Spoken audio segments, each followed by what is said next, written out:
So these papers all talk about reversing the disorder by taking the gene that was missing and reintroducing the gene. Now I'll explain how that works in a few slides, but it's something that currently we cannot do at all in humans. It's very much a genetic construct you can do in mice, but gives us a hint of what would perfect rescue look like, because you're assuming that the gene that was missing is now working again, i.e. you've rescued the genetic deficit. And the main example where this comes from is really from Rett syndrome. So Rett syndrome is primarily, about 95% of cases, associated with a particular deletion of one gene, MECP2, or some loss of function of MECP2. And it's quite severe. It's almost entirely in girls. It's an X-linked gene.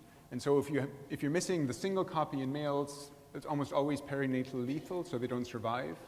Girls do survive because they'll have one working copy and one non-working copy on the two X chromosomes. And it has usually, often lack of language, very severe motor disorders. Classic Rett symptomatology is this hand clasping that you see. And because it's a single gene cause, we can model it very well in mice by deleting the same gene.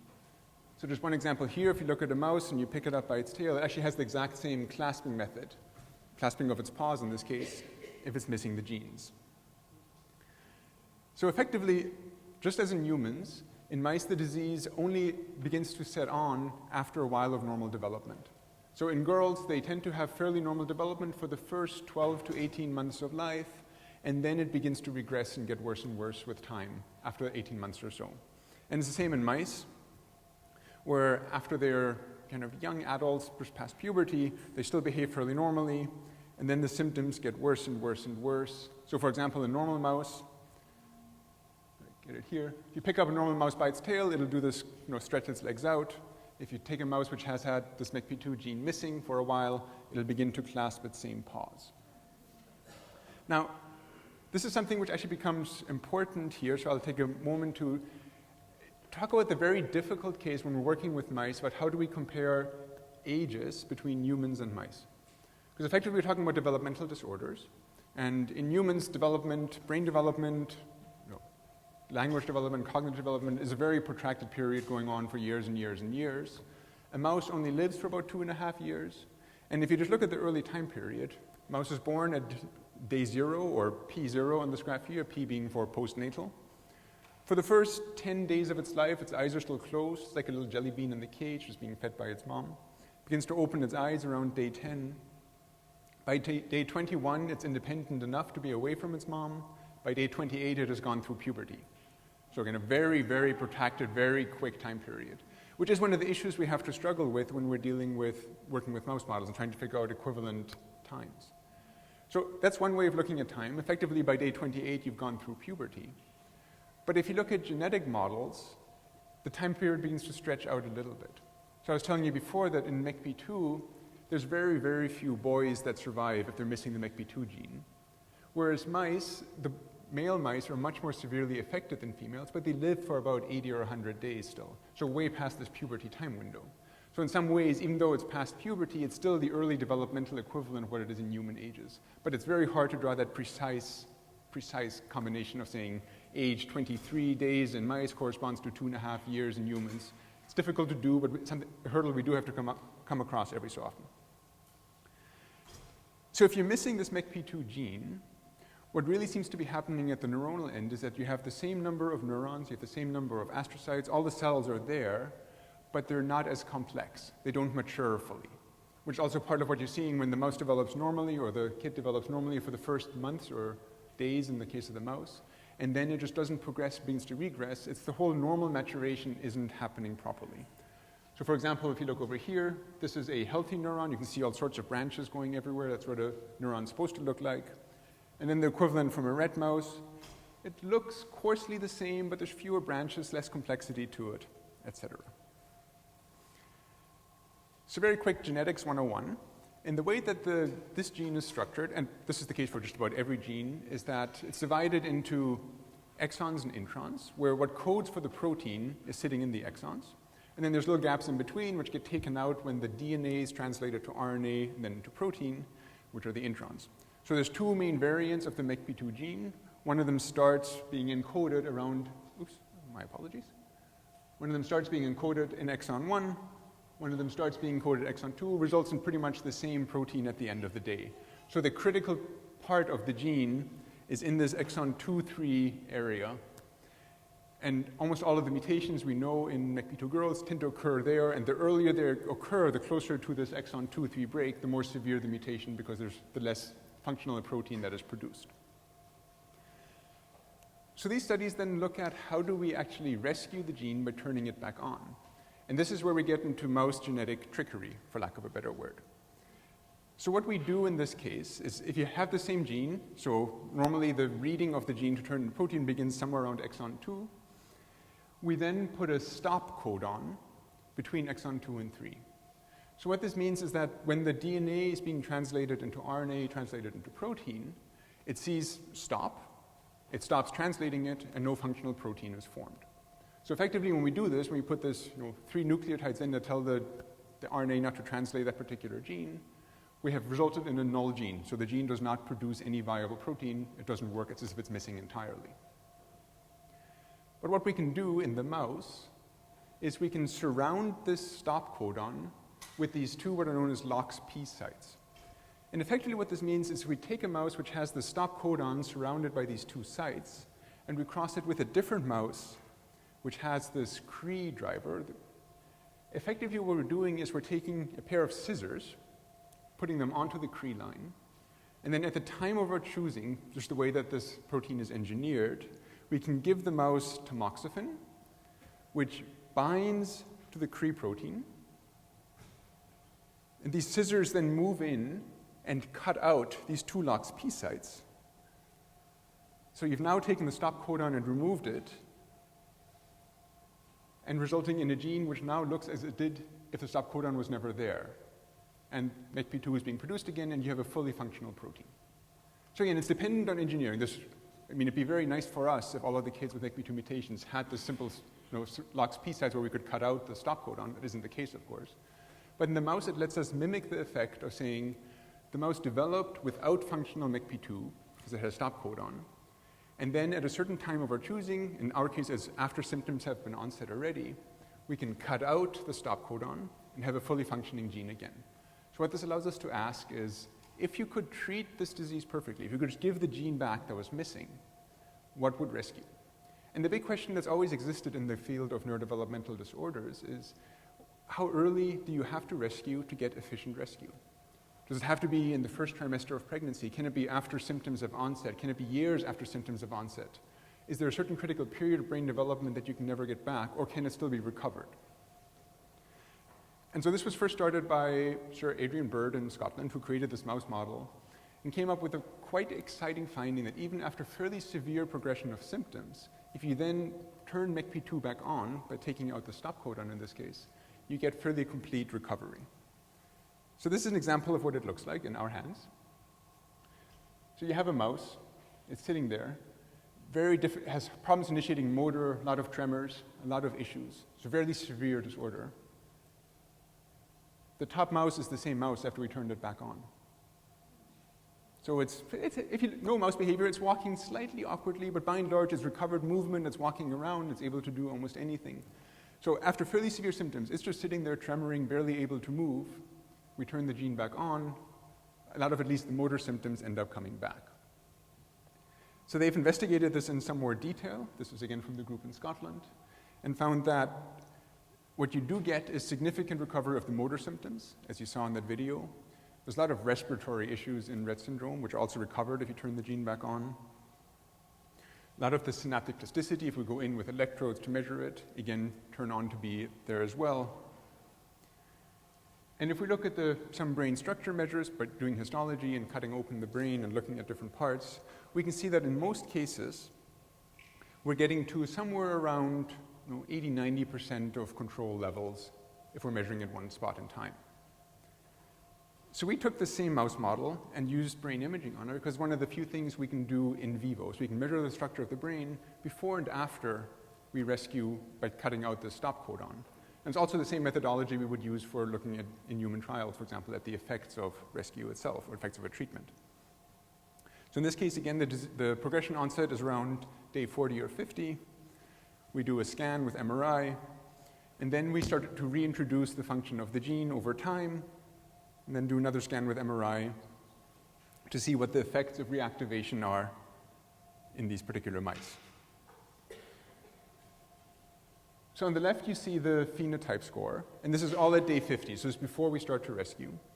And the phenotype score is a simple additive score that we do where for every symptom that the mouse has, so whether it has breathing problems, whether it has spasticities or lack of motor initiation, whether it has some seizures, each of them gives an extra score, so the higher the score, the worse it is. So at day 50, they're at around 1.5 points, which means they have a few symptoms, nothing very severe yet. But interestingly, even at that point, these mice already have about a 10-12% smaller brain volume than the healthy mice, even though the symptoms are barely noticeable. If we look at it across the brain, and don't worry too much about which brain areas are which in the mouse brain, but basically there's a fairly widespread loss of brain volume already at day 50 before the symptoms begin to progress. We then turn the gene back on and wait 30 days to see what happens. And again, if you look at the phenotype score, this is what you see here. So in red, which actually isn't on there because there's no phenotype in the wild type mice, are the mice that are functional, so they've always had functioning MECP2. In green are the ones we reactivated. So again, at day 50, you see down here, there's between 1 and 2 symptoms already present. And then if you wait until day 80, if you do not rescue, the symptoms get much more severe. So about 4 symptoms or so are present in the mice which have the MECP2 gene left turned off. Whereas you turn it on, you stabilize. So there's still only about 1 symptom left. That's kind of what you were seeing in the video. The mice are able to move. There's a lot more simplistic things. If you look at overall brain volume, you can see that the brains are already quite a bit smaller at day 50. And then if you rescue, you stabilize. So it's not recovering brain volume back to what it was before, back to what the wild-type mice are, but it's stopping the further progression of brain loss by having turned the gene back on at that particular point in time. And we can again look at this across the whole brain, which is probably best illustrated in these graphs here at the bottom. So in each of these graphs, I'm looking at a different brain area. In red, you have the functional mice, so the mice that always had working MECP2, the healthy developing mice. In blue, you have the mice where the MECP2 gene is left off throughout the entire time. And in green, you have the mice where the MECP2 gene was rescued or reinserted by taking the stop codon out at day 50. So in some parts of the brain, you see that there's stopping of further progression without necessarily rescue. And in other parts of the brain, you see more significant rescue, especially towards the back of the brain, where you're getting the separation of, again, doesn't quite get to the level of their siblings, which always had functioning MECP2, but you're getting to a partial recovery of function even after you rescue after the symptoms have partially onset. We took this one step further by then taking some of these mice that we had left with the gene silent until day 80 and then turning it back on and waiting until day 105 to look at what happens once again. So I'll show the phenotype score once more. So again, you've seen these two before where there's some symptoms at day 50. You leave it turned off, they get quite a bit worse by day 80. You still leave it off, it gets quite a bit worse again by day 105. If you rescue at day 50, the symptoms are entirely gone by day 105. If you rescue at day 80, the symptoms again stop getting worse and even get a little bit better over time. So again, you're really arresting the progression of further disease. If you look at overall brain volume, already smaller by about 10-12% at day 50. It keeps getting worse if you leave the gene turned off. And it stabilizes at the point when you rescued by the time that you do rescue.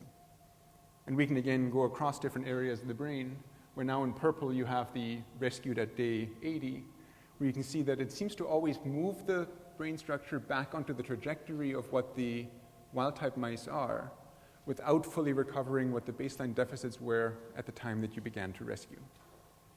And it's differential across the brain, where in some areas you get pretty close to complete recovery, in other areas of the brain you get fairly little recovery.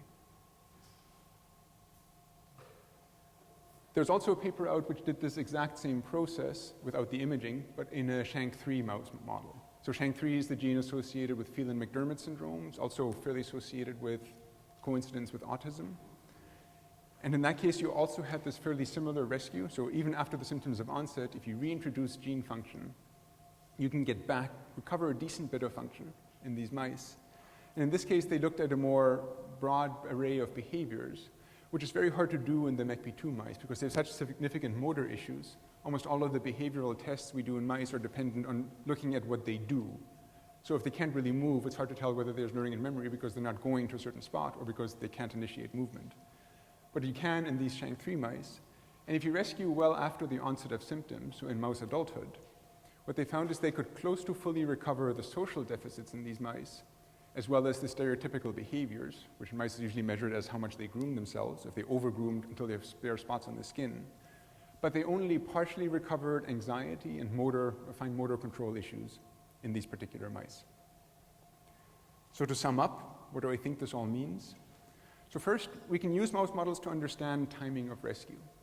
So this does become important, especially when you're looking at these severe genetic disorders where you really do want to rescue a noticeable phenotype. Does it matter how early we go? This is one way to test it. It begins to answer, can it be early? Do you have to do it before symptoms onset? Can you do it after? So far it's telling us that rescue does happen significantly after onset of symptoms. So in some ways that's a very promissory sign, is that it doesn't have to be treated in the first trimester of pregnancy.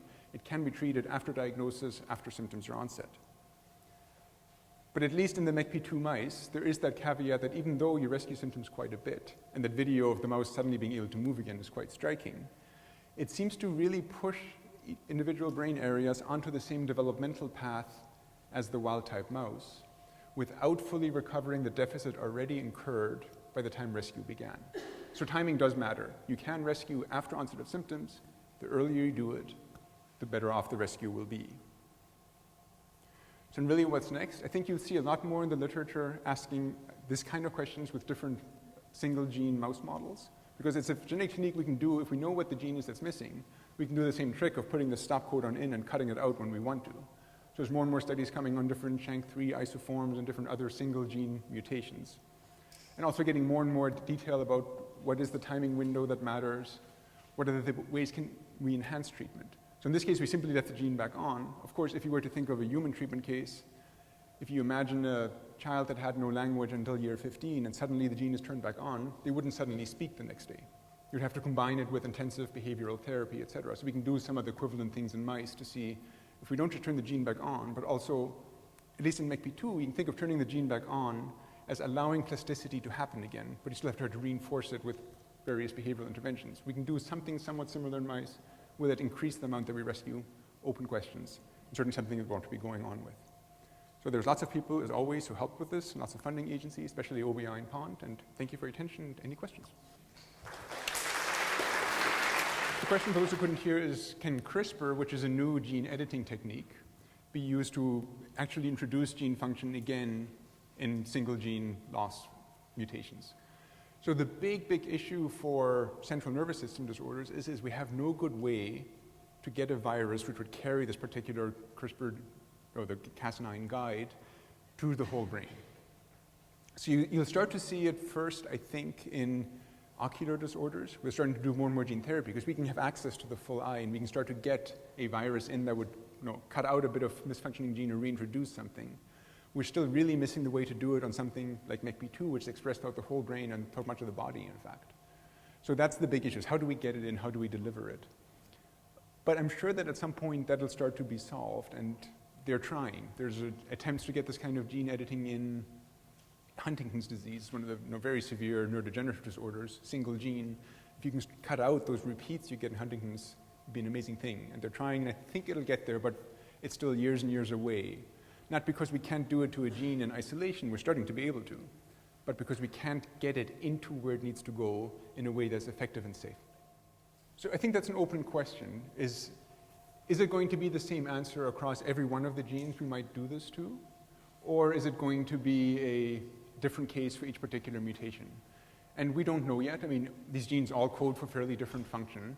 And MECP2 we actually thought would be one which would be very hard to rescue because what it really does is it modulates the gene expression of hundreds and thousands of other genes. But even that, turning on quite late, had the significant effect. So it doesn't guarantee that the same thing will happen with other genes, but certainly gives us hope. So again, this Shank3 study I mentioned did that a few months ago and found the same thing. In Shank3, again, fairly significantly after onset of symptoms, you can reintroduce the gene and get significant but not complete recovery. So I hope that it'll be the same across other genes, but until we've tried it, we can't truly know. And I'm sure there'll be some differences depending on what the gene is that was mutated. So timing's, I mean, the big promise that we've shown here is that timing is important but not crucial. It's not that you really have to do it way before onset of symptoms. You seem to get significant rescue after onset of symptoms. But the earlier you go, the more you do recover. So it's a bit of both, glass half full, glass half empty, depending on how you want to look at it. Right, so that'll become even harder. So this was a case where there's a single gene that's been malfunctioning. We could model it by just taking out that gene. Now you're talking about chromosomal disorders. You're talking about copy number variants spanning multiple genes. I think all of the same thing that we're talking about can work, but it'll become much, much harder. So also the gene therapies that the gentleman here asked about, much more feasible when you're talking about single genes than large chromosomal regions, but not impossible, just more difficult for the genetic engineering of it. Right, so I think that's the same question as how does this generalize to every other of these possible mutations, whether it's single gene or copy number variants or large chromosomal regions, and we don't know yet. So I think the fact that we've had now 2 genes, and there were some other ones where they've used drug rescue as opposed to genetic rescue, finding the same thing that we can rescue surprisingly late gives me hope that it'll generalize. But until we've done the experiments, we don't truly know. So if you were to have asked me 10 years ago, there was this bias in the field that says that there are certain critical periods where if you don't hit it during those 2 or 3 days or 2 or 3 months, you've lost that function forever. And one of the classic examples of that was always binocular vision. So we integrate information from both eyes, and there's a certain time, a few months into the baby's development, where it needs input to both eyes in order to get full binocular vision. And there are some animal studies that showed that that was the case, that you really have to go, there's a critical period for getting vision from both eyes to integrate into a single field of view. But then about 5 years ago, they started an amazing series of studies with a new set of cataract surgeries in rural India, and nice follow-up and electrophysiology, et cetera, on these kids who had gone into their 20s, having been blind their whole lives, had the cataracts removed, were able to return vision, and again got to a remarkable level of vision we wouldn't have expected them to get to, even though they missed the critical period by years. So I think what it's turning into is that their critical windows are certainly important, and the earlier you can rescue, the better it'll always be, but that the amount of plasticity we can recover by rescuing even way past those periods is much better than we would have thought 10 years ago. So there's hope there, but it probably won't ever be quite the same as if you got it before the most important developmental periods.